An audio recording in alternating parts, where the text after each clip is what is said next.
So let me just put this out there right now. The point of this video is not to pearl clutch around the concept of Dragon Ball. I was also once a kid growing up right during the Dragon Ball and anime explosion, and I remember just the sheer confusion because no one could really decide on Dragon Ball's primary demographic in North America. In Japan, Dragon Ball was published in Weekly Shonen Jump magazine, clearly with an audience intended for 10 to 12-year-olds. Though it is worth mentioning that the series definitely grew with its audience. Going from 1984 to 1995, an 8-year-old kid who had been following the series from the beginning would be almost 18 by the time it ended. And a part of this was signaled by the growth in Goku's character and the gradual progression in the story stakes and in its action.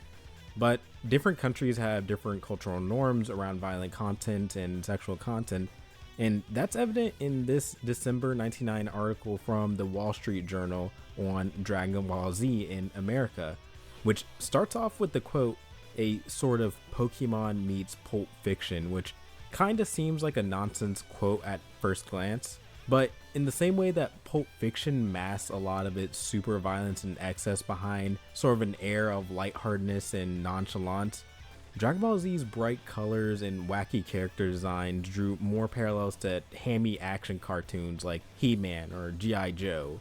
For a lot of parents with only a cursory knowledge of anime, there wasn't really a middle line between kid-friendly anime like Pokemon and anime that would specifically advertise itself as more mature like Ghost in the Shell. And Dragon Ball's association with Cartoon Network would only bolster a lot of that confusion for parents with kids excited about this new show. Dragon Ball Z was pretty one of a kind when it started airing on Cartoon Network. It was sandwiched in between shows like The Real Adventures of Johnny Quest and Thundercats as part of its Toonami block, airing generally in the afternoons right after school on weekdays, complete with a nice Y7 rating for children. But nothing was really coming close to the level of action it had going for it, even for as much as the early dub tried to clean it up. Only shows I can think that were coming close to it would be shows like Thundercats, but the difference is Dragon Ball Z regularly stood on business in terms of battle damage. Even the broadcast censors couldn't avoid pretty hard to get around story moments like characters getting their limbs just completely chopped off, or scenes like Gohan getting paralyzed by Rikum as he's just sitting there twitching on the ground. The blood is touched up, of course, but there's only so much you can do, and even that was changed when Funimation picked up the dub in-house and starting in 1999, and a lot of the censorship was reduced. In an article from the year 2000 from Anime News Network, the author brings up how its appearance in Burger King ads and Cartoon Network made parents feel like it was meant for younger children. I mean, just look at Dragon Ball merchandising at the time. They were selling anything and everything from coloring books to lunchboxes and kid backpacks.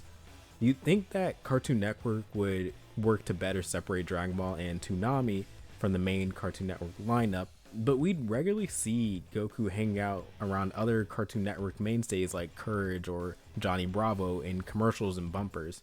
Only the difference is you didn't really have Johnny Bravo getting impaled through the chest. The funniest part of this Wall Street Journal article was the Cartoon Network executive trying to gaslight parents into thinking the violence in Dragon Ball Z was comparable to Digimon or Power Rangers, because Digimon was not coming anywhere near to scenes like Nappa punching Ten Shinhan's arm off. And you might think, oh, Cartoon Network must have seriously censored this moment or something, but no, we got to see his arm fall off in its full glory, even back in the censored broadcast release. I'm sorry, this just was not happening in Power Rangers. The only saving grace was Ten Shinhan saying, "You just wait till it grows back." But even as a kid, I wasn't exactly convinced. It gets even funnier when you look at ratings in Dragon Ball games. For example, Dragon Ball GT Final Bout is rated T for teen. Are we really gonna say that Final Bout is more traumatizing than, say, Ocarina of Time on the Nintendo 64?